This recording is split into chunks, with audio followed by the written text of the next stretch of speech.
Let us now explore the call of Jonah.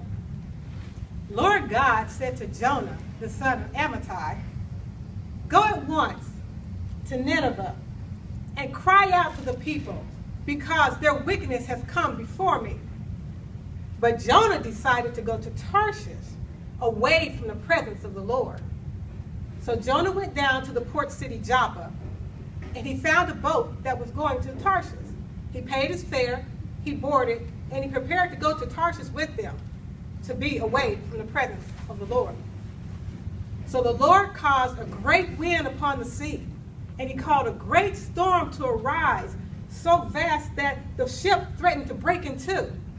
Now the mariners, they cried out to their gods, and they began to take the cargo and throw it overboard, trying to lighten the load of the ship. Meanwhile, Jonah had gone down to the bottom of the boat, had laid out, and was fast asleep. And the captain came down and saw him and said, "What are you doing? Get up and cry out to your God, and perhaps he'll spare a second and listen, and we won't perish." Meanwhile, the sailors decided that they would cast lots to see on whose account this calamity came upon them. And the lot fell on Jonah. And they said, "Why has this calamity befallen us? What is your occupation? Where are you coming from?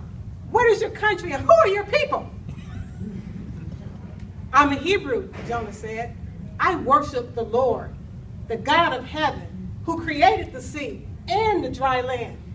And the men became more afraid, because they knew that Jonah was fleeing from the presence of the Lord, because he had told them so. So they asked Jonah, "Well, what can we do to make the sea calm down?" Because the sea had become more and more tumultuous throughout all this time. Jonah told them, "Well, pick me up and throw me overboard, and then the sea will calm. Because it's my fault that this is going on." But nevertheless, the men began to row harder and harder, trying to get the ship back to the shore, but they couldn't do it, because God had caused even a greater rage of the sea. So the men cried out to the Lord. They said, "Please, Lord, don't let us be guilty because of what this man has done, and let us not perish, and let us not shed innocent blood, because you, Lord, do what it is you want to do." So then they took Jonah and they picked him up, and they threw him overboard, and the sea immediately calmed.